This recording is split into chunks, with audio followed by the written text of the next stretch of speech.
Hello and good day, and welcome to my class. Today's episode is focused on the issue of widening economic gap and inequalities in education.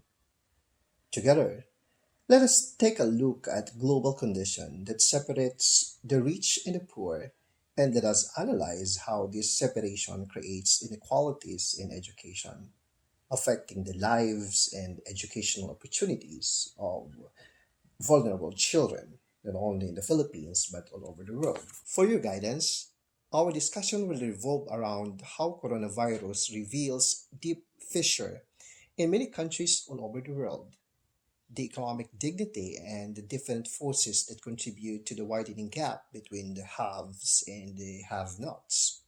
How does income inequality lessen the educational opportunities of the less fortunate children, especially in the underdeveloped nations? Let us also take a look at the data revealing students' achievement gap in schools and how our children are affected by pandemic, forcing them to drop out due to the impact of huge digital divide. In the end, what are the possible solutions to mitigate this global concern? Well, the economic inequality has long been existing across the globe. However, the COVID 19 pandemic provides a grim picture of this deep and long rift between the rich and the poor. For example, there is a dissonance between our nation's labeling of workers as essential and heroes and their limited wages and benefit and ability to organize. In the survey conducted by World Bank, 10% of world's population or 734 million people lived on less than $1.9 or less a day. Well, just enough to buy you a kilo of rice in the Philippines. And this is expected to rise during and after pandemic. Data show that 1 out of 10 people across the globe experience hunger. 815 million people could not get enough food for a healthy life. And the sad fact that 9 million people die of hunger and hunger related diseases every year, mostly in Africa and developing nations. While these are happening, 62 of the wealthiest people alive possess more wealth collectively than half the human race. So, that is the total wealth of 3.7 million people. At least, this figure provided you an overall picture of how imbalanced the distribution of our world resources is. There are two defining characteristics of income and wealth gap. One, it is unfair and unjust. Since the poor becomes poorer and the rich becomes even richer, at the end, the marginalized receives the hardest blow and becoming the collateral damage. It is senseless and it impedes economic growth because the inequality does not create a lot of equity and equal opportunities to the less privileged. The growing number of joblessness impedes or slows down economic growth, thus affecting the development of the nation in general. Gene Sperling, the former economic advisor of Presidents Clinton and Obama, presented his analysis on the growing chasm in relation to economic inequality. And in his book, Economic Dignity, he urged his readers, especially the masses, to measure the economic dignity using the three tests. First, do you have the ability to take good care of your family without economic deprivation or desperation? Second, do you have the enough opportunities to pursue your dreams and potentials with a sense of purpose and meaning? And lastly, do we have our ability to contribute and participate in our economy? The third test, he said, deserves much greater attention in a world where economic inequality becomes the order of the day. For him, the concept of dignity is an essential element of the modern human rights, and so people must not be deprived of that economic dignity. In the previous lesson, you are already aware of the existence of economic inequality, but uncertain of the different forces that drive the gap between the rich and the poor. The automation, for example, has displaced millions of mid and low income workers here and abroad. The outsourcing is also a major driver, both in this country and through ever expanding global chains. Although this strategy yields significant cost savings to companies and consumers and can offer jobs to work around the world, businesses often fail to dedicate sufficient attention to offset the negative consequences. There is also limited oversight and regulation that contributed to the economic gap since most of the laws that are crafted favors the company owners, thereby neglecting the right of the workforce. But what are the impacts of inequality to our young generation's educational opportunities? Well, there is a wide educational achievement gap among the rich and the poor children that threatens the future of our economic growth. In fact, the socioeconomic factor contributes largely on this achievement gap, with only a select few individuals receiving the best education and enrichment.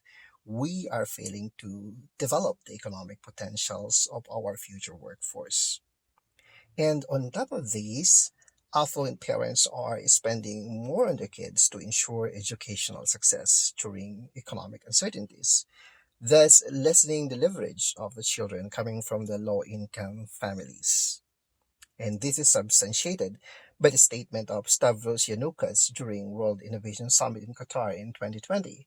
And he said that poor children lose the opportunities to study and only the rich can afford schooling. In the comparative study conducted by the UNICEF in 2019, rich and poor children scored differently on school pre-kindergarten exams, favoring the children of the high-income family.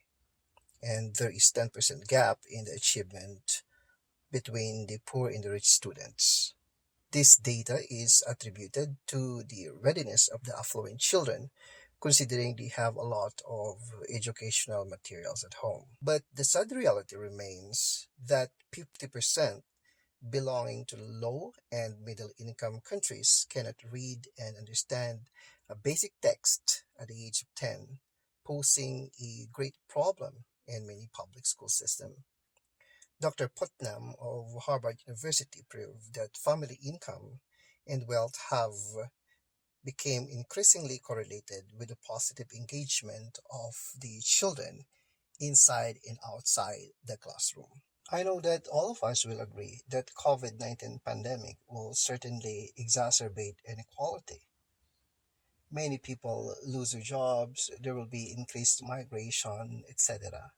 But the most affected group of this outbreak are our children and youth, especially their educational advancement. In 2018 alone, 258 million school-aged children were out of school, both in the global north and the global south.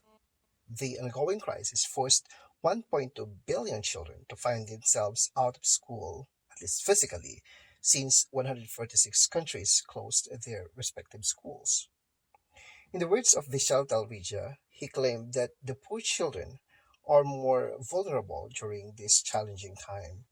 Dropouts, migrations, and unavailable access to the internet are three leading factors that would make education of poor children volatile and uncertain. The increasing digital divide will surely be observable during this pandemic and the Revolution 4.0, where the marginalized will be in the disadvantaged side. School shutdowns will be more difficult for them to receive quality education.